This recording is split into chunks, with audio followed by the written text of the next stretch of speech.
What's happening? Oh, nothing much. Just working a job. Me too. I'm recording you on my podcast right now. Oh, fantastic. What's up? Just for a little intro. I'm recording a buddy of mine coming in here in a few minutes, and I needed something prior to the stellar intro music I have, so I figured I would call my cousin Kim. Oh, you can call me anytime, Gus. So what are you doing? You're back at the law firm? I am back at the law firm. So you're basically a lawyer then. I'm such a lawyer. I'm a fucking lawyer, man. So is the axiom still true that if it does not fit, you must acquit? Is that? Well, I think it does. We don't do that kind of defense, though. I'm in the corporate side, so. Oh, okay. So. But I think you have to acquit no matter what. So if it don't add up, you must. God, I wish I could have thought of something. Up. Yeah. That would have been great. if it don't calculate, you must reiterate. That could probably work. We'll find something. We'll make it work. I'll workshop that. Workshop the shit out of that. Yeah. So how's Idaho? What are you guys doing over there? It is cold and rainy. Yeah, same. A little bit of snow on the tops of the mountains, but other than that, it's fantastic. It's really festive. Is it? It's pretty dreary here. Is pretty cool. It's colder than fuck here, and it's been snowing all afternoon. We're already over it. Oh. Like you know what? Yeah, you're done. Yeah. It's been snowing a while for you. It's what? It's been snowing a while for you. Yeah, it started kind of early this year, and then in the cold, it just sucks. It sucks. I'm ready to move to Arizona or something and become a snowbird. Vote for. You could probably move here and be pretty pleasantly surprised. I do enjoy that. You're almost Pacific Northwest. Yeah. Probably without the high cost of living or higher cost of living. Yeah, I think so. It's not as bad as Seattle. Yes, Seattle's bad. It's easier to get around here too. Okay. Well, we'll put a pin in that, and we'll see what we can do. How's your dad? Oh, he is doing good. He's really grumpy though on the roads. Holy shit! Every time or I can always tell when he arrives to pick me up because I hear a horn honk. If I recall, that's kind of how he always has been, though, right? Oh my gosh, he had calmed down though, like St. George days. Oh sure. And when he first got here, but in the past, I am not kidding, like 3 years, he is a menace. Well, he is getting up scary. there. He's getting up there in age. I think that kind of comes with the territory when you reach. Yeah. Get it over. Is he over 70 now? He's 75. Oh, there you go. Yeah. Yeah. But he is insane. Yeah. Well, all right. I don't know. He's gonna get shot. Yeah. Old Bob just getting shot at again. Don't worry about him. He's just dodging bullets. All right. Are we still recording? Yeah. Do you want me to not record? Well, it's up to you. I'm gonna talk family. Okay, I'm gonna stop recording then, and then we can continue the conversation. Yeah. Hey, real quick. It's been great. It's been great talking to you. Thanks for having me, Gus. It's been a pleasure. You betcha. We'll have to do a full podcast next time I'm out there. Hey, where's my lefse? Oh shit! Yeah, it's coming. You will have that shortly. Okay. That was on my. Yeah. I've got a Norwegian guy coming in today. Maybe I'll see if he can get me like the good shit. I love the good shit. All right. Hook me up. All right. Cool.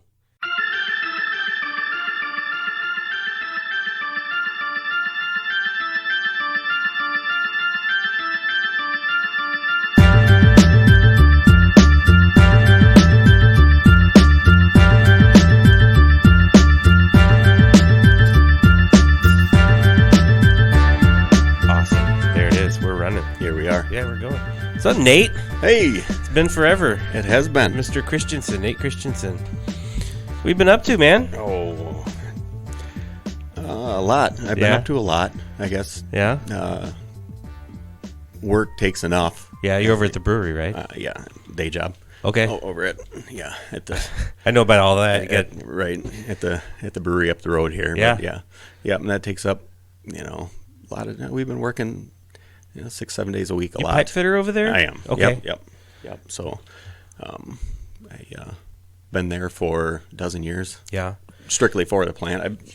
Large part of my career I've been there. Yeah. I've been doing this is my 22nd year doing this already. So. Didn't your dad work for Heilemann's when they were there? He did. Well, he worked for a contractor. Okay. When I started, I actually started my apprenticeship working with him. Okay. Right before it was Stroh's then. Okay. And I started my apprenticeship working with him, and we didn't even get a year, and then they closed down. Okay. And so we kind of both went our separate ways. And I remember at your house there was always beer paraphernalia, Lone Star beer, and all kinds of stuff from Stroh's and Heilemann's and things like that. Yeah, when I was a kid, he had done a little work at a couple of the Heilemann's owned breweries. Yeah. That's cool. So that's your day job. What's your night job? Your side hustle. Yeah.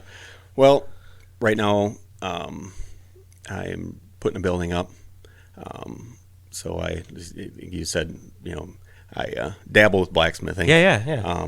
And so I'm building a shop at home, and then onto that is a barn also, which we have a lot of animals at our house and stuff. So that's going to be your side gig, is doing blacksmithing, or hopefully at least it's a space to work out of. Yeah. I mean, I've got a lot of stuff, just my own projects to do, but I've started to do a few projects for other people. Sure. and things just. Sometimes I fall down the YouTube black hole. Yeah. And there's some kid in England has a YouTube channel. I can't remember his name, but sure. Eric Steele. What's that? Is it Eric Steele? I think. I think so. Where he's basically just fumbling through it, but he's getting better as you watch him. And he's like the happiest person. Yeah. Such a positive attitude, right. And he fucks it up, but then he'll come right back. And man, one night I ended up 3 a.m. I was like, God, I gotta go to bed. And this guy, he's like, trying to forge a meteorite or a piece of titanium or something. It's like, man, that's so cool. Mm-hmm. But some of the stuff he ends up doing is really neat. Like he made an anvil out of titanium. Really? At one point. Yeah, it was super. It was a tiny little. It was probably about the size of your fist. Sure. But it was really cool, and I think he uses it now on there for other stuff. No. Yeah. Super cool. Right. That's one of those things that I've never had a chance to try. Like I always wanted to learn how to weld, so I just went out and bought a welder. And now I sit in my garage and weld nails together and try to make little robots and stuff. And that's something I could do, but I just can't build a forge. I don't have a crucible in my backyard or things like that to where I can heat up metal and smith stuff. Sure. So. Yeah. Up until now, I haven't dabbled with it a lot at home. I just have it's an old portable. They call it a rivet forge. Okay. And from what I've got down there at Norskadalen is kind of where I got my start. Yeah. With the chimney. Sure. Doing it outside, that smoke just follows you. It is miserable. So you have to really want to, Yeah. Whatever it is you're working on, you definitely want to do it, because it's not. It's like legit old school over there. You got to use bellows and shit. Yeah. To work out there. Yeah. It's a pretty neat setup. Yeah. Yeah. I've only been out there in that back little village area at night for the candlelight snowshoeing they have out there. Sure. Which is really cool. My daughters have gone to the Ghoulies and the Coolies a few times, so I'm sure they've seen you do that, don't you? You run around and terrify the little kids. Yeah, well, I'm just in the shop there. Yeah. I just decorate the shop is all Halloween stuff and scare the living crap out of people. Yeah, that sounds. I think I'm up to fun. 5 people now to profess that I've made them pee their pants. So.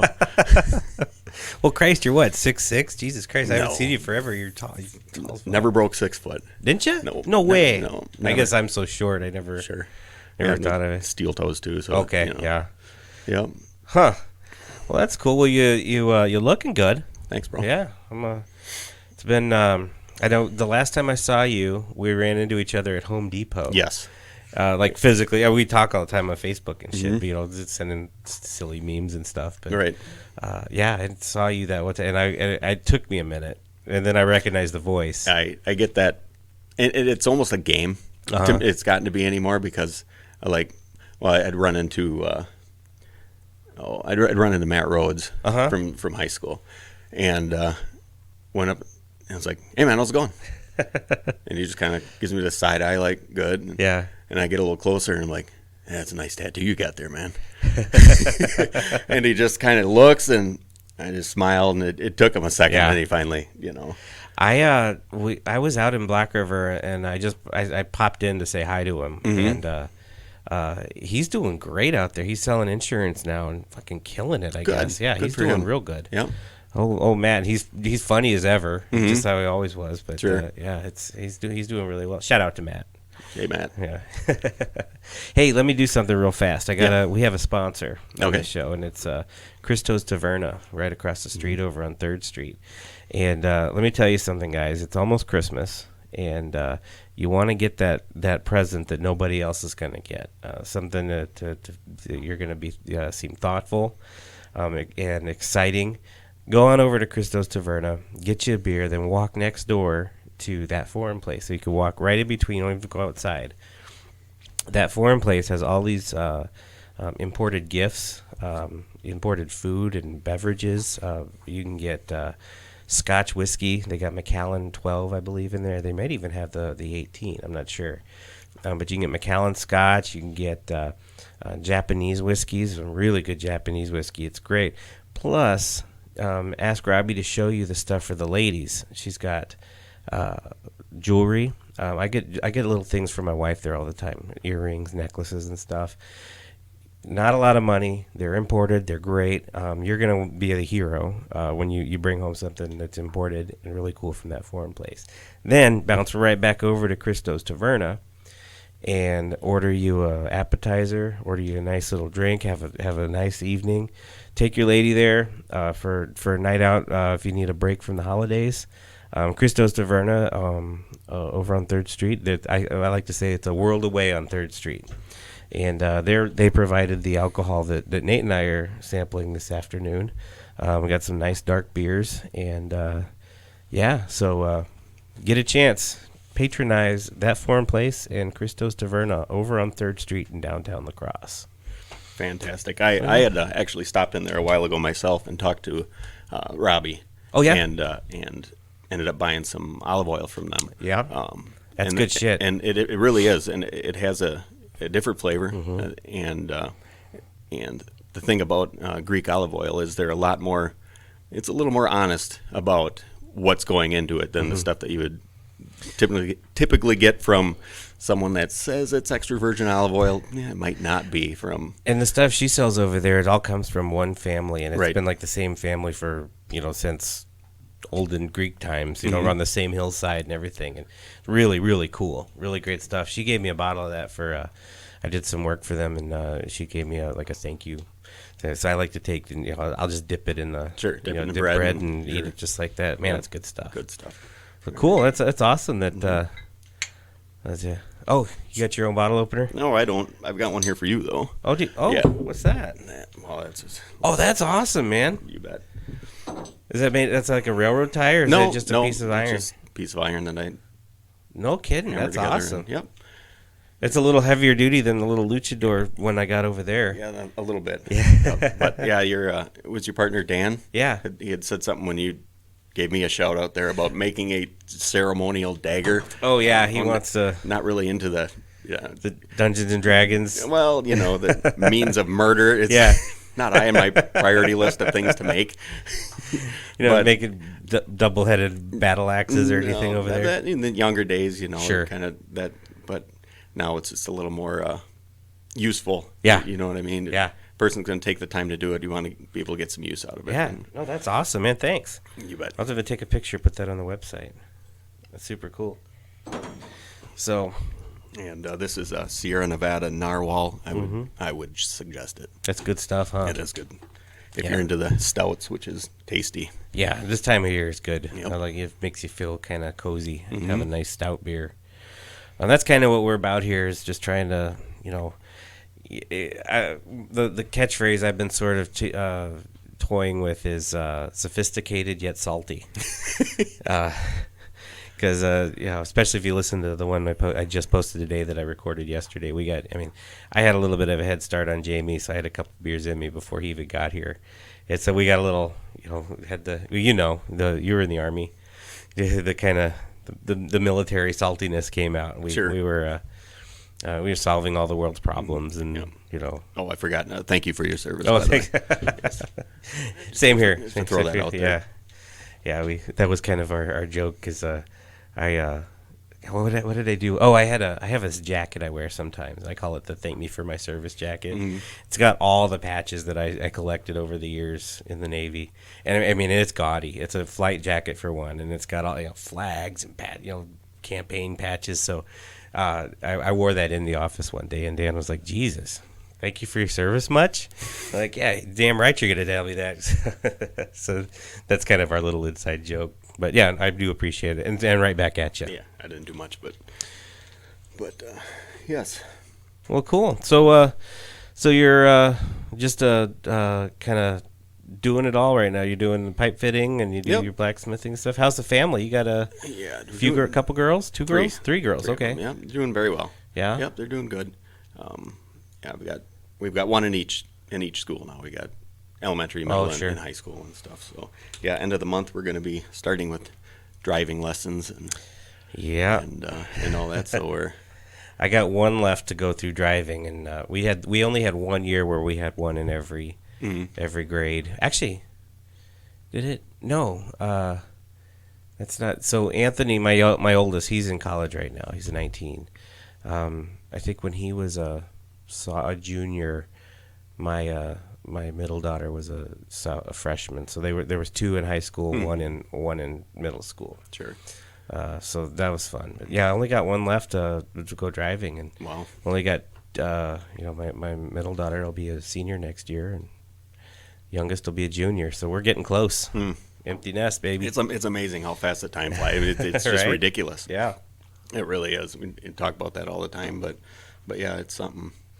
We're about to hit is it 25 year already? I guess. Yeah. Next 95. Year. Jesus Christ. Yeah. Jesus. Yeah. Something. You're getting old, Nate. I know it. Yeah. Yep. Although you don't have as much gray as I do. Yeah. Fighting it. Yeah. They show up. They do show up. Yeah. It's something. At least we don't have to worry about it on top of the head, right? Right. Yeah. Yeah. I didn't like it at first when I noticed.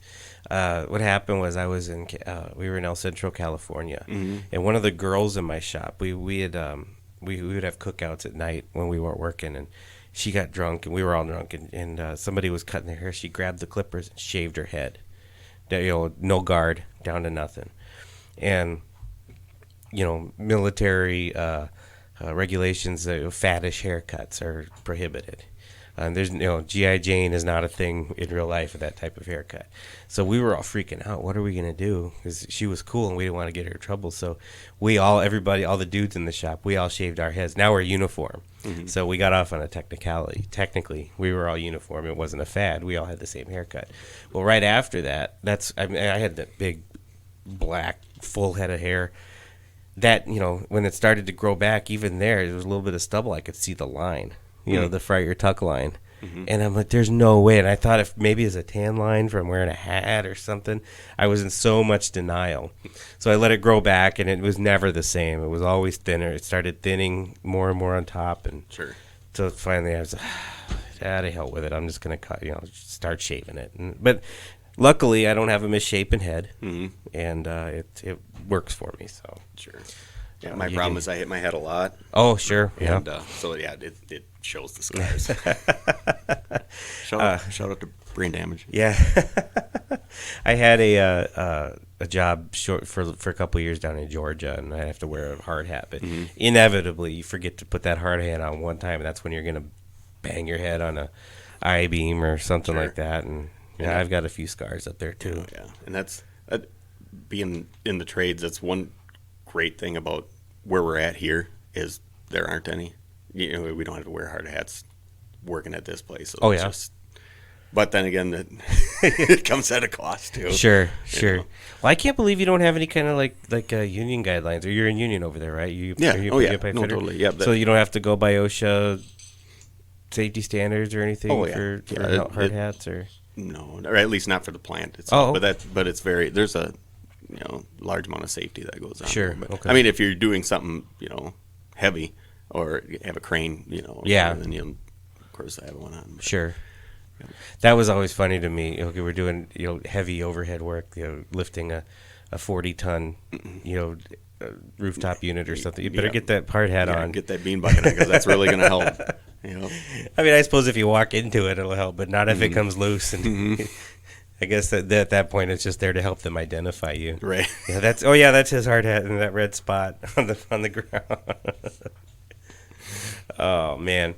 So what have you been doing in the meantime since high school? I mean, 25 years. What did you do right after high school? I went to school for a year, and that didn't really. Yeah. Where'd you go? Winona. Yep. And then and then after that, shortly after, I went to basic and was in the Guard. Kind of the idea was using the not the ROTC, GI Bill, GI Bill stuff, yeah. But I never ended up going back to traditional school. Then I started my apprenticeship soon after getting back, and then it's been that ever since, really. No kidding. I served a 5-year apprenticeship. Okay. And it's great. I mean, we pay into it an education fund. Yeah. Each one of us, and so we collectively pay for each other's education and teach each other, as you go along too. Sure. Things have been going very well as far as that goes. I was an instructor for a while. I taught a welding class, and it's not really quite introverted. So like even this, I haven't been nervous about this at all today. Oh no, no. This is probably the most I've spoken in. Well, it's not live, so you don't have to worry about that. Right, but I did that for a little while, and it was okay, but it wasn't really my thing. Yeah. And stuff, and then the past. Let's see, since I think it's 11 years now, I've been involved with the apprenticeship committee. Okay. For steam fitters. Sure. And each trade has their own, committee and their own, guidelines that they go through and stuff. But try to help along the young people that are coming through. And when I was down south, I was really surprised at how strong the union was down there. Really? With the Boilermakers and the electricians union, the IBW and the Boilermaker union. And I believe that fit in with the steam fitters and pipe fitters with the Boilermakers as well down there. Because I was always under the impression that it was all down south was right to work and all this stuff where you're not gonna they're trying to kill the unions, but those guys were not gonna have that at all. those union members down there. That's good to hear. Yeah, it was strong, and they were very. So I was a consultant. Basically, what we did was go through and read through the electrical diagrams, make sure everything was kind of quality control. And if I found something that was if say there was a landed connection that wasn't exactly tight, I would just pull out my 3/8 driver and tighten it up and be good. Well, one of the union guys caught me doing that. And I thought it was going to be an international incident. I mean, they're filing grievances, and I had to literally go and basically prostrate myself to the steward, the shop steward. I said, "Listen, guy, I had no idea. I didn't know. I was just trying to help, And, sure. I wasn't trying to take work away, food out. I get the food out of my mouth, this and that. So, I mean, they were very, very serious about that. So, I mean, it's fine with me. You just find something loose, write it down, send it down to on the punch sheet, and that's it. Oh, sure. But gosh, I was really surprised to see that down there. Got to go down to the hall. Yeah, that's what they would say. Sure. Get some more workers at the hall. Mm-hmm. But So that's cool. So you've been doing that. So when you did the instructor work, that wasn't through TC or anything, was it? Was that through No, that was right at the hall. Oh, okay. The apprenticeship committee that I work with it's a state. So we through the committee we have union and non-union. We haven't had a non-union apprentice come through for a while. Sure. Since there was a shop that was in town that used to put guys through an apprenticeship, but yeah, we haven't had one that actually, did that for some time. But yeah, so it has been all, union guys for quite some time. But yeah, so the instructor part was, we have a trainings, we have in union that I'm involved with, we have 3 training centers, La Crosse, and then one in Eau Claire and one up in Mosinee. Is it it's the one over by Ward Avenue? That guy. Trying to think of the guy's name. I tried to get them on the radio when I was selling radio. There's a guy over there. Really nice guy. He's sort of in charge of the shop over there, the training program, and it's the HVAC and pipe fitters, I believe, over there. Plumbers and steam fitters. That's the way. Yeah, but I don't know who would have been there. Okay. If it was Gary Korn or if it was Greg Erickson. Greg, yeah. Sure. Yeah, super great guy. Yeah. Really nice guy. In fact, we wanted to go talk to him. We're putting on a veterans benefit bonanza for the county. Oh, sure. And we'd like to get the trade unions involved with those. Mm-hmm. And we have something, or not something that I haven't been involved with personally myself, but there is a program. It's called Helmets to Hard Hats. Yeah. And there's been quite a few guys that have gone through that. They actually do kind of an accelerated program for them for a bit, and found it pretty successful. The Carpenters Union is big into that as well. Can't remember his name. I'm horrible in it. I deal with new people every day, and I still have. That's why I love getting business cards. At least I can remember names then. Sure. I think his name is Matt over there, Nick or something like that. Nick is the guy's name over at the Carpenters Union. Mm-hmm. But they're Helmets to Hard Hat. I remember him telling me about that. Super cool, man. So, how long you been married? Well, next year will be 20 years. Yeah, we got married in 2000. I'll be 20 next week. Yeah, really? Yeah. Congratulations. Yeah, thanks, man. Yep. Yeah, the 19th. Mm-hmm. I'm halfway thinking of bringing Kristen in to do a podcast that day. Oh, sure. So we haven't sat down and done one yet, but I haven't even told her that I've been thinking about it. Mm-hmm. I think that would be kind of interesting to do like a state of the marriage 20 years in, state of the marriage podcast. Sure. That would be kind of funny to see how we stack up. Sure. But yeah, we both took the day off, and we're just gonna kind of, spend some time together because she's been super busy. She's been in school, working full time. I've been doing all this stuff, trying to, conquer the world over here. And you bet. So we haven't had a whole lot of time to just hang out. Oh, I hear you. Yeah, I hear you. Yeah, my wife, she teaches. She's a teacher. Teaches first grade. Out of Magor? And West Salem. Oh, West Salem. Okay. Yep. And stuff. And yeah, she's been. I think this was her 20th or 21st year herself. Is Troy Gunderson still the superintendent out there? Yep. Super guy. Yeah. Yeah, I ran into him at Starbucks. Okay. A little while ago and had to do the obligatory selfie. Oh, sure. With him and just sent it to the wife and stuff. But does he still collect pop cans? I don't know. At this point, if he did, he'd need a whole. Right. This guy, Troy Gunderson, he was our math teacher in high school out at Melrose Medoro, and what was the deal? You could get a bonus point if you brought in a pop can that he had never seen before, didn't have as part of his collection. I remember the whole room all the way around the beams was. Yeah, all those new pop cans. He had that, and then there was another one that had cereal boxes. I don't remember that. Who was that? That was Kaplan. Maybe, I don't know. Maybe. I honestly don't remember. Whatever happened to him? John? No idea. Oh. No. I'm friends with Steve Sprinkle on Facebook, and he's down in Florida now. I think he's teaching down there. But Christ, it seems like they're just living the life. Good. Every day they're posting. They must have year-round Disney passes because they're always there, always at Epcot, always at Disney. They're tan. Wow. He and Connie. I mean, they look great. They're in their 60s and fucking they just look like they're in their 40s still. I mean, incredible. But Florida Life seems to agree with them. Well, good. Yeah. Yeah. We were just done. We went last summer. We took the trip. The pilgrimage. The pilgrimage to the mouse. Yeah.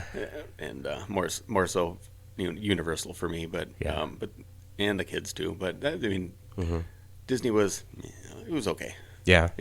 But yeah, Universal was where it was at as far as we were concerned. But I love Universal. I've been to the one in California several times. It's been a few years since I've been, but I've always, that's always been my thing is movies. And do the backlot tour and get to go see I remember the last time I was there was in the Navy, and one of my friends, Jason, he thought it was just going to be it's just a tourist trap, and it is. But when we did the backlot tour, he was so impressed. He's like, I didn't realize that it was like going to be a real working studio, and you see stars walking by, going from place to place, and it just makes you feel like you're part of the biz. Sure. Yeah, super cool. Yeah. Me and a couple of engineers went down to Chicago a few months ago, and there's a mini Hollywood. I haven't been, around much at all, I guess, but I thought that was pretty interesting. We went to this brewery. I think it was called Lagunitas. Yeah, I've heard of that. Okay. Yeah. We went to take a look at some piping and stuff that they were doing there. Sure. And that was right next door to this. I guess like Chicago Fire. Is there some show about Yeah, it sounds there's familiar, all kinds of shows that are Sure. supposedly based in Chicago or whatever. Yeah, they actually have like a mini Hollywood with studios, and that was pretty interesting. It was right next door to this place. When I lived in Atlanta, they call that Hollywood South now. So all the tax breaks you get for filming there. Sure. Where we would go to church in Buckhead, which is sort of like it's I guess one of the more affluent areas in town. And that's not where we lived. We just would drive in to go. There was a church Kristen liked to go to there, but that was where you would drive through and see like Chris Evans walking down the street filming Captain America, or every day you would see somebody in the Marvel universe walking around down there, just hanging out at a coffee shop or whatever, and that was super cool. You're just cruising around in Atlanta, and hey, there's RDJ, or and we went to a Chinese restaurant there, and the lady, she was super super stoked to have people in there. We would go there early, right after church, and she would bring out her book and show us the pictures of all the people. And so she has this book, and it has pictures of all the current stars and everything. And she's like, it's gonna sound racist, but she had a Chinese accent. She, the table you sit at, that chair. She's pointing at the one I'm sitting in. Last week, Kenny Rogers. And I'm like, you could tell she was so proud that Kenny Rogers was there. All these other current gigantic stars. She got pictures of Elton John and all the Marvel people, but it was Kenny Rogers that she was super stoked about. And I'm like, yeah, Kenny Rogers, that's great. I was like, whoa, Kenny Rogers right there. Yeah. So. But yeah, I kind of miss that. I kind of miss living in Atlanta. That was a pretty cool town. Yeah, we drove through there. When we went, we drove. Sure. And it took you 9 hours to get through Atlanta. Oh man. Yeah. No, it was like 14 minutes because it was. We joked it was like real life Mario Kart. It was like 90 miles an hour just because it was before like rush hour. Oh sure. So it was insane. It was insane how fast it went. Right. Like, who designed that city? Like, the highway going right through the middle of downtown. Yeah. Yeah, it was nuts. When we would have to go someplace, you always would budget minimum of an hour, usually 2. So that was a big part of your day, was just planning out, okay, we're going to be on the other side of Atlanta. The choke point artery is right under all these big buildings right downtown. In fact, one time I was here. I was in La Crosse. It was before we moved the whole family down. And I was looking at my calendar, and I was like, oh, crap, I'm supposed to be in Macon, Georgia on Monday. And this was Saturday evening. So I laid down, took like a 4-hour nap, threw all my shit in the car and drove. I was going to have to make it to Macon, which is on the east side of the state, like 3 or 4 hours past Atlanta. So it's Sunday now, and I'm driving. So I hit Nashville at noon on Sunday, and the Titans are playing. So you have to go right past the Tennessee Titan, and it was gridlock, just gridlock because of the football game. Takes me like 4 hours to get from one side of Nashville to the other. Not that long, maybe 2 hours. So then I'm full tilt boogie back. I hit Atlanta at like 7.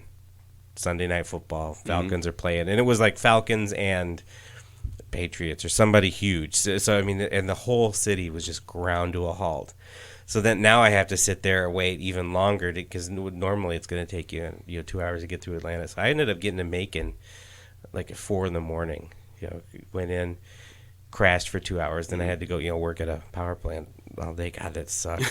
God, that was awful. I was shaking. Sure. So tired and full of caffeine. Yeah, like caffeine helps. Oh yeah, right. Yeah. But that next day, I did get to, because we were in Macon, and we went over to the Whistle Stop Cafe from Fried Green Tomatoes. Oh, really? And that's a real thing. It's still there, and it's a little town, it's a little tourist trap. But you can go in, have lunch, and we had lunch there. It was great. It's a neat little town. Cool. Yeah. Yeah. So, let's see what else. How I got my start in the blacksmithing. That was kind of cool. That was kind of a cool story. Yeah. So this is probably about 15 years ago. Okay. We had gone, my father-in-law and I had gone down there to North Skedallen just to an event. Sure. It was the threshing days. And early in the morning we went and just kind of walking and looking things over, and peeked our head in the blacksmith shop, and there wasn't anybody in there. The fire was going though, but there wasn't anybody in there. And my father-in-law, he's like, "Say," he says, "why don't you bang some iron?" He says, "They can't any more than throw us out of here." Oh, okay, sure, I'll take that bet, Sure. And anyway, I just picked up some scrap steel that was laying on the ground in the corner, and grabbed a hammer and some tongs and stuff, and started dabbling. And this old fella comes in the back door, and there's a old emery wheel, grinding wheel sitting there, and he just kind of leaned up against that for a few minutes, turned around like, "Hey, how's it going?" And then he turned around and he was gone. And that was it. We were in there all day. Oh, really? Just kind of like, as people started coming in, and it's like, "Hey, how's it going?" And give it tours. And we might have fooled some of them. Sure. Most of them probably not. I don't know. But about midway through the day, a guy peeks his head in, and he kind of sideward glance. He's like, "How's it going?" "Hey, pretty good." "All right." He leaves. And then towards the end of the day, was in there all day long. The guy stops, peeks his head in and says, "Hey, we're going to have to get your name and number. I want you to come back next year." So, and that's kind of how it started. And we went back down for that event, a couple times, I think. And then shortly after that, then they started calling for more. Yeah. Midsummer and stuff. And so just started doing more and more of them. So that's and it's kind of, I'd say watch a couple videos and just, figure stuff out or whatever. And then it's all trial by terror a lot of times, maybe things will work out, maybe they won't. So you didn't have anybody teaching? You've just been fucking around on your own and just figuring it out, and now you're making stuff like that. Cool little things. Yeah. Do a lot of, I just did a little commission work for a couple people last year. The guy was an architect and did put in a screen room on his house. And I mean, talk about screen room. I mean, it was amazing. Had a couple of Amish craftsmen.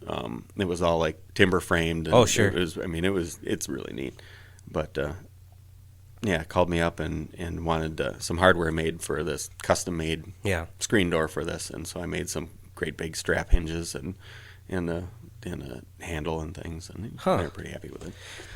There is a metal worker in England. Her name is Beck Simon, Bex. Simon Beck. You've heard of her? Yep. She's awesome, and that's how I got interested in it. Just watch. There was some Netflix show where this lady finds stuff in a dump, and then wants to see if she could turn it into something that you could sell for super high dollar. So she always would find like old cast iron sewer pipe, take it to Beck's and have her. She made like this ultra modern chair out of the sewer pipe. It was super cool. So stuff like that, and so my wife and I were watching that, and that's what got me interested in it. Just how you can make something so cool out of things that are relatively mundane or ordinary. It's really neat. Yeah. A lot of her. I mean, her work is pretty amazing. Oh yeah. A lot of a plant theme. A lot of stuff that I've seen is giant like leaves and flowers and. She did like this. She does those big gates, like custom gates that are humongous. So, kind of what I'm picturing myself, like number one, just getting things set up. Yeah. And say I've got my own stuff to work on. I've had a couple railing projects in the house that, and then this barn that I'm building. Make all the hardware for that. And stuff. So yeah, that's kind of the tentative plan. So here's what I'm hoping that we can get out of this is we should do a cultured swine on location from North Skedalen, get the video camera, and make something out there. That would be super cool. Oh, that would be cool. Yeah, and have it all Norwegian themed, and have like a rose malt hammer or something. I don't know, something cool. We should do that one of these days. That'd be kind of neat. That would be neat. Yep. Yeah. The only one that I've got coming up here is Midsummer. Now that will be in June. Oh, okay. That'll be the next one. They kind of quit with the threshing, the one that I had originally started with. That has changed. Things change. It just is what it is. But when I started doing that one, kind of dress period 1800s type. Yeah. And then we would have our kids dress. So it was like. Those three were like Laura Ingalls and whatever running around there, their bonnets and everything. So that was that was always pretty cool. But that, just like anything, I think it's harder and harder to get people to demonstrate. Yeah. They donate the time and stuff. So that one has just turned into a meal in the middle of the week. Okay. So they don't have that weekend event anymore. So. Well, it seems to me that it is what it is with people's attention spans being what they are and interest being what they if North Skedalen can find a way to make it cool again, or if somehow incorporate like the nighttime snowshoeing thing they do once a year. If they did that more, or maybe even incorporate it into something like community wise. Because a lot of, like in La Crosse here, there's a ton of stuff that, like Beer by Bike Brigade and things like that. Or, if they had like a, nighttime snowshoe and beer bonanza out there, where people could, come out and make it a social event versus just trudging through the. Not that it's bad, because that's a beautiful hike, and it's, gosh, I was blown away. We went, the stars and the candles and everything. It was really nice, but they could figure out a way to, zhuzh it up a little bit, I guess, and get more people out there. Get the word out there. Yeah. Sure. Yep. Yeah, that'd be super awesome. The I'm trying to remember. First time I was out there is when I was working for Bernie Buckner's here in town, and we would do the summertime. You'd go fix their AC on their visitor center and stuff, and I was there with my friend Taylor, and Taylor is he's like a big Norwegian guy, kind of like your stereotypical red hair and big solid dude, and probably about 6'2". Well, we walk in there, and this guy walks out of the back office there that made him look tiny, like to the point where Taylor turns around and goes, "Jesus," because the guy was so huge. Like I think short of like a football player or somebody like that, I've never seen anybody in person that gigantic. And he was just some dude, like working there at the, he looked like he was descendant of actually Odin. Like he's literally a Viking standing there. And from then on, I was like, oh, that's right. We're in Norwegian country now. That's where my family settled when they came from Norway. It was in Coon Valley. Oh, really? Yeah, Lundy was on my grandma's side. Mm-hmm. The family name was Lundy, and we got a picture somewhere. One of the farms out there, the whole farmstead, out in Coon Valley, and that's where they're from. So that's pretty cool. Cool. Yeah. Awesome. Yeah, my family, Mindoro. Yeah. And my grandma's actually still on the homesteaded farm. No kidding. Yeah. Now, your grandfather, is that the grandfather that the Medal of Honor recipient? No, that was my grandpa's brother. Oh, okay. Yeah. Yeah. Yep. And we lost my grandpa here a couple years ago now. Okay. So grandma's still there. But yeah, it's been in let's see, it was a century farm. I had painted a sign for it when we were kids. Mm-hmm. And I think it was 1990, I think. So we're pushing, 130 years. Now, where is that farm? It used to be Highway C. Now it's Highway 108. Yep. Is it just off of where your folks' house is, or no? Yeah, because they had swapped the two roads. You know what I mean? Yeah. The 108 went through. Used to go right through. Oh, that's right. 108 Mindoro. is where. Yeah, and that's where we did live, but they turned that to Highway C. That's C. Yeah. All about state funding and for those roads. Or actually, I think what that had to do with was the Mindoro cut, because if it stayed a state highway, they were going to have to blast it and that's something like that, yeah, and widen, and they wanted to keep it sure as it is, historical or whatever. So that's why they switched the two. Okay. So the farmstead is now what is now 108. Yeah, right. What used to be C, Mm-hmm. and it's back. Is it back by Size in that area? Yeah, right. Well, if you're going from West Salem, right before Size. Oh, okay. I'm trying to think. We used to hang out a lot, back in the days. We never went over there, though. We was always at your house. Probably. Yeah. Yep. We'd go sledding on those big hills out in front of your place and everything. Yep. That was great. Those were great times. Oh yeah. Yeah. The time right before, or the space between childhood and young adulthood. Yeah. When you could still fuck around and. Yep. I remember that house that you lived in, the farmhouse. The farm, yeah. And how the first time going over to that house, how enormous it would, and you would get lost. Yeah. Going from rooms to rooms, and it was like a maze. It was. And then all those buildings out back. Yep. I lived in this house right outside of Mindoro. It was an old farmhouse, and like Nate was saying, it's a gigantic. Probably, I don't know. I know we had at least 7 bedrooms in the thing. Mm-hmm.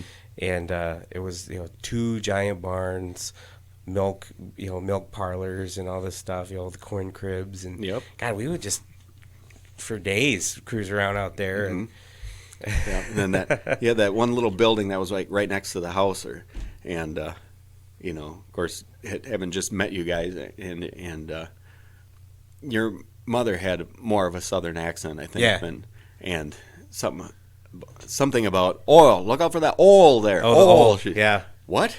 Oil? What? Oh, it's oil. Mm-hmm. Yeah, Texan that oil. Oil. Yeah. Yep. So that was funny. Yeah, that's great. Yeah, I still, I don't go out that way much anymore. No, that place that was your guys' house then, you can't even see it anymore. It used to be a field, and now it's legit trees, a forest there now. It's amazing. Well, and that's even longer. It's close to 30 years now since we moved out of that house. Yep, sure. So 30 years of trees growing. Mm-hmm. that's pretty big. Right. Yeah. Yeah, something else. Yeah, man. Trying to think, is there anything else we need to cover? I think we need to. We definitely should set up a off-site, off-premise blacksmithing day one of these days. Yeah, we should. And either down there, or if and when I get things set up at my place there, that would be fun. That would be super cool. Mm-hmm. So you're out in Bangor now, right? That's where you live? Yep. In that area? Yep. We live up south of town there. Okay. Yeah. And I used to go out to Rockland every now and then, go to the vault. Get pizza or something. Sure. We did a lot of radio stuff there when I was with the radio. Mm-hmm. They always did rock stops and things like that. Oh, right. But ever since I've left that there. Jim Mercer that Yeah. Was it Jim that? I have no idea. They weren't my client. They were somebody else. I would just show up to support and get a beer or two. And Sure. Yeah. Pretty good pizza out at that place. Mm-hmm. But Bangor. Trying to think. I had a funny the first week when I started working at the radio.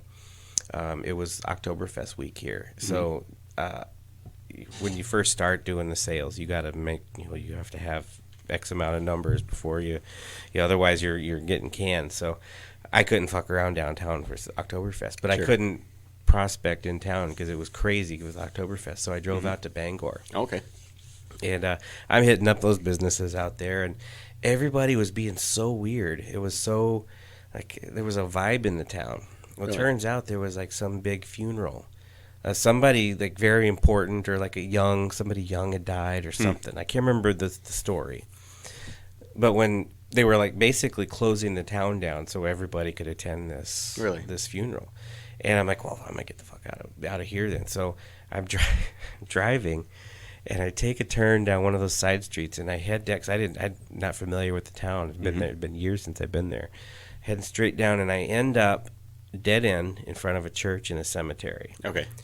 And I'm like, oh crap!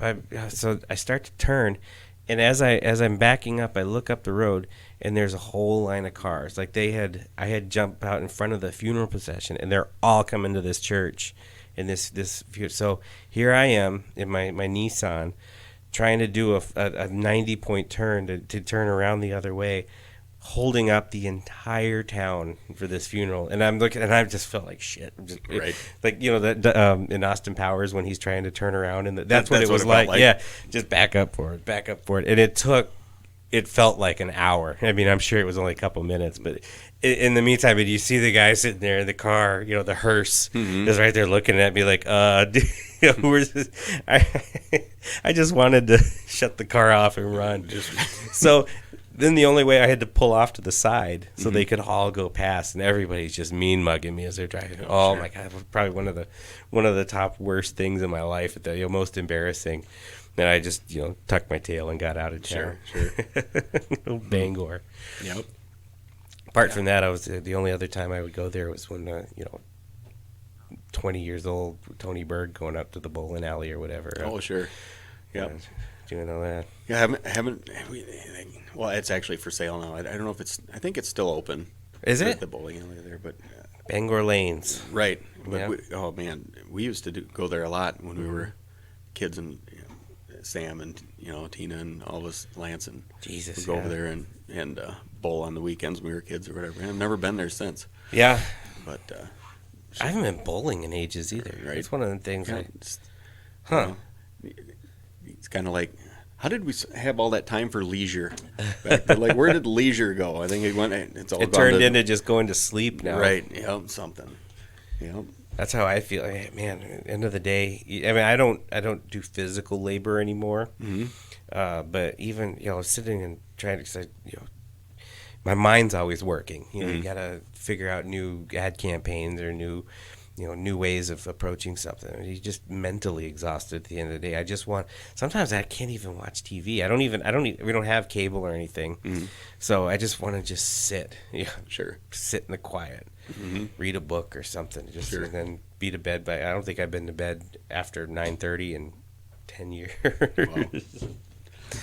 I get up at 5 though, so got to get my 8 hours in. There you go. Yeah. That's like one of my Achilles heel. What it is, as we get older, trying to take care of myself more and more. Yeah. I listen to a lot. Most of my podcasts I listen to is health and wellness. Sure. And things, but I tell you what, man, sleep is like that's where I need my work. Oh, really? Oh, yeah. I have a hard time. I'm pretty insomniac sometimes. I have a really hard time getting to sleep without some sort of help. Sure. Over the counter or prescription or something like that. Otherwise, I just don't sleep. But I've been finding now that I'm more productive at nighttime. So maybe that's just maybe I'm just a night owl. Yeah. So I've been experimenting with not taking anything, just staying up later and working on stuff. And then, now that I have my own business, I can just come in whenever I want. I can set the hours. Yes. The only detriment is, everybody, the business world doesn't operate on the same principles. So sometimes I just have to nut up and be tired, right, a little bit. But with this import thing that we're working on, Greece is a different time. Like early in the morning or earlier in the morning is later at night there, so it might actually match up a little better for me. Sure. To 2 in the morning is noon over there, something like that. So what all are you going to be trying to import? Wine, rice, and they make rice in Greece? Yeah, really? I was surprised too. One of the biggest rice producers in the world, actually, and really good rice. They could get like Carolina Gold, that type of stuff over there. And Greg has a cousin who owns a rice mill, so that's how we're starting. And then there's like olive oil and other things. It depends on what we can get FDA clearance for, and a few things like cheese and olives and consumables, things like that. So then it's just a logistics, sure, refrigerated shipping and stuff like that. And so I'm learning a lot. There's a steep curve, but luckily there's a lot of resources for importers. You can hire people or have freight handlers and whatever that can just do it. You just have to hold the licensing and pay all the bills. Sure. So how are you gonna sell this stuff then? Across the street there? Well, we are. I'm also getting a wholesaler license for the alcohol. The alcohol is the big one. Sure. Because there's a ton more paperwork and stuff you got to have, especially in Wisconsin. Wisconsin's really weird with a lot of laws, but we're handling that. But I'm trying to be as pragmatic as I can with it. So I want to have buyers set up before anything even gets on a ship. Sure. Come over here, because you don't want to have to store all that stuff and have to worry about getting robbed or burning down a warehouse or something like that. So it'd be nice if we just take it off the ship, put it on a truck, send it to Costco or Whole Foods or whoever we're going to sell to. So that's the plan. Now, plans being what they are. Right. See how it goes. We'll see. We'll see what happens. I'm dicking around with you see behind you there, I'm trying to work on a logo. Oh, sure. Yeah. Greg, everything Greg does has to be Aris, which is the god of war. Oh, okay. Yeah, that's the Greek spelling with the Aris. We spell it with an E. But I thought our import company is based on the god of war, so if you fuck with us, we'll burn your house down or something like that. So I think it'll be pretty fun. It's something I've wanted to do for a while, be an importer. Cool. Yeah, that's something that I need to come up with myself as a logo, and if I, when I actually start doing something. I bought the domain name. Oh, what are you going to call it? Prairie Fire Forge. Oh, nice. Is the handle that I've kind of gone with, but for a while there, somebody had it. Oh. And stuff, because I was like, one night, look, check it out, and yeah, there was a website there, but it is no longer. Nice. So I got a hold of that. I haven't done anything with it, Sure. Well, let me know. I built a ton of websites. Really? If you wanna get that going, we can do all that. Sure. I'm pitching the business here on the podcast. So. Yeah. But yeah, we do all that stuff. So I can help you out there. Sure. Good deal. Yeah. Stratagem marketing. Stratagem marketing consultant. As we sip our beer from Christos Taverna, a world away on 3rd Street, right across the street. Shout out. No, they've been really, really helpful with us. I did a couple websites for them, and we try to help them out. They're starting a new restaurant too. Really? Where Fat Sam's was right up here on Main, next to the hookah place. Okay. Greg's opening a restaurant there called Sula's Cucina. Christo was his dad's name, and Sula is his mom's name. So it's a big family shout out downtown now, and so that's going to be a little Greek restaurant there. And we've been doing work in there, helping them do some cosmetic stuff and things like that. So let's look for that next month. Oh, that'd be awesome. They should be open soon. They have the food truck. Yep, the Angry Greek. Yep.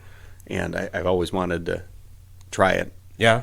I haven't yet. There was a they have the beginning of the school year, like conferences, that must have been like first quarter conferences in West Salem. There, my kids go to West Salem. Yeah. Because my wife, so they open and roll.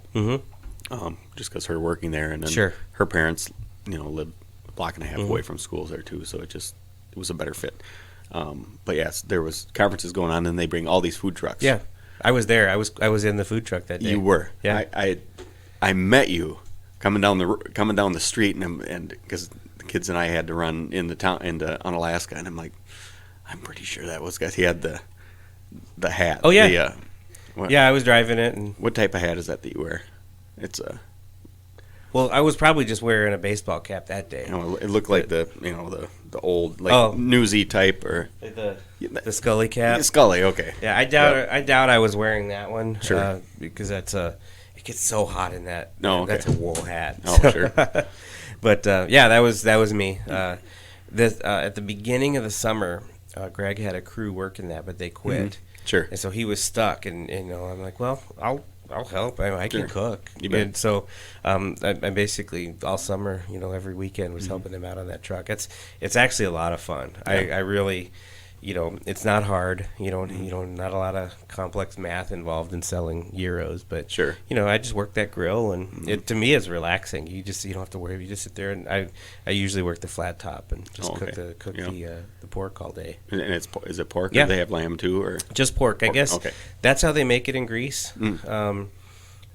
He says it's cheaper, and there's not a lot of room to grow gigantic cows in Greece. Sure. Or lamb. It's cheaper than lamb. The pork is, but the reason that they do lamb in the United States and now some in Greece is because Jewish and Muslims can't eat pork.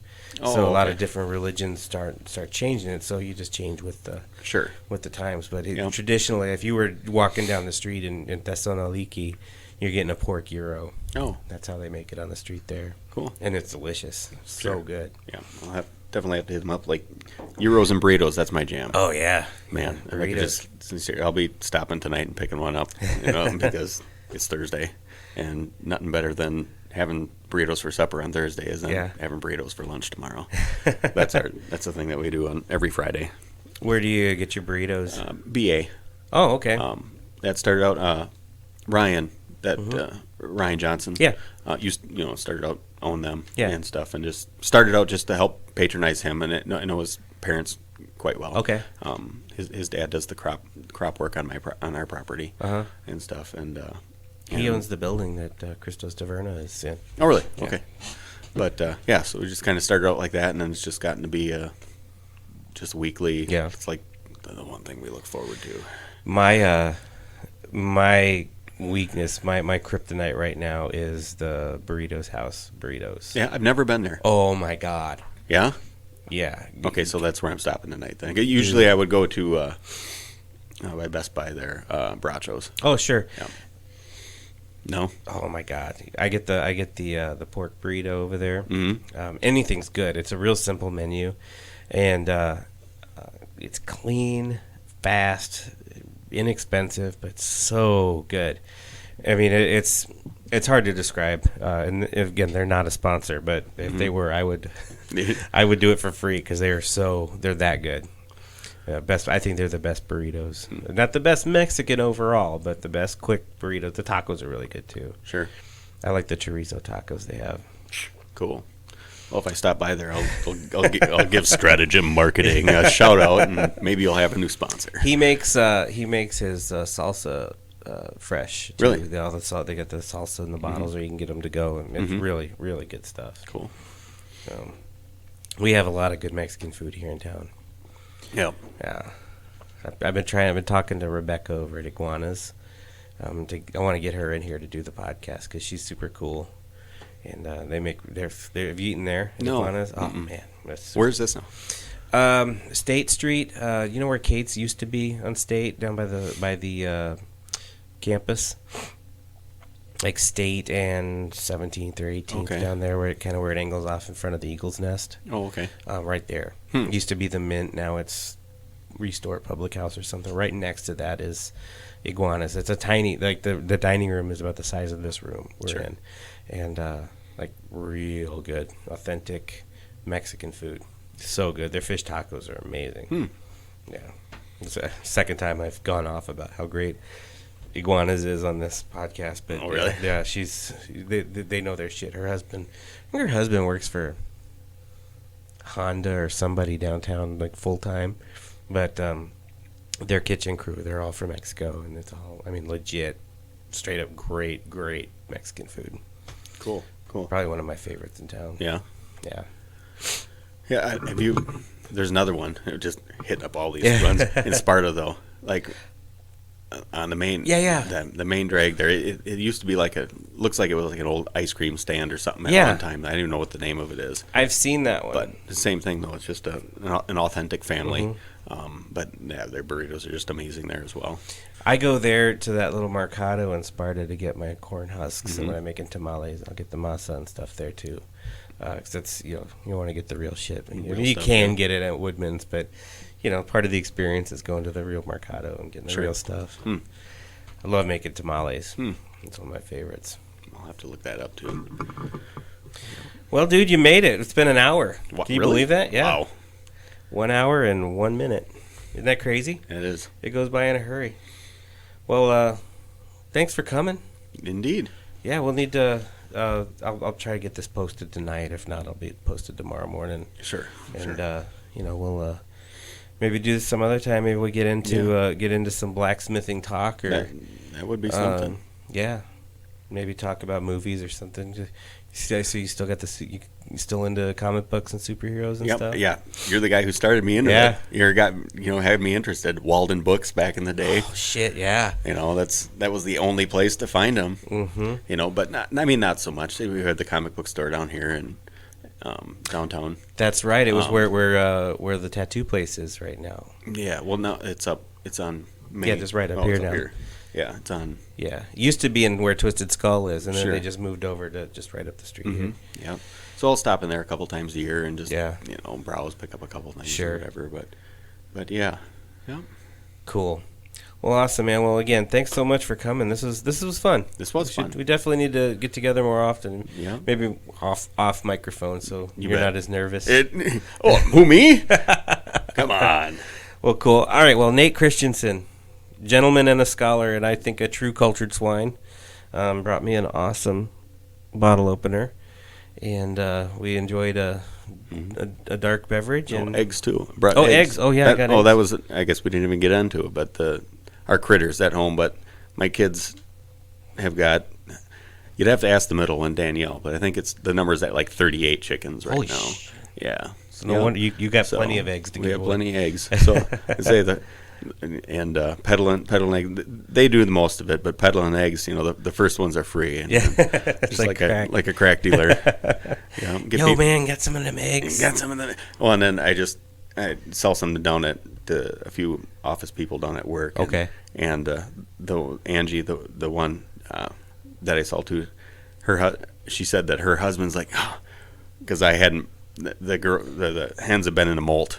Okay. And so they hadn't been. Producing much lately. Sure. And her husband's like, them store-bought eggs, those are terrible. Oh, once you get them the real shit, you can't go back. Right. Yeah. I mean, the color's different. You get that nice, deep gold in the yolks. And, right. There's no substitute in my opinion. So we do buy, when we buy them, we'll buy them, get the whole organic ones and everything. So you do get the nice color. But when you can get them from locally, that's even better. So I'm looking forward to that. I think we're due for. We needed some anyway. So good deal. How fortunate. Well, awesome, man. Well, this was so much fun, and once again, this was brought to us by Christo's Taverna over on 3rd Street. Go stop in, get your Christmas presents over at that Foreign Place and Christo's Taverna. Stop in, say hi to Robbie and Greg and Allie, who runs the bar over there. Tell them Gus sent you. And once again, it's the holiday season. Good time to start thinking about just being kind and giving. Take a minute. Things are starting to get a little spooky politically, and there's a lot of vitriol out there, and people are being dicks. So don't take the bait. Everybody, just be kind to one another, regardless of what people believe, and I think everybody will be doing better for it. So this has been Cultured Swine. Peace.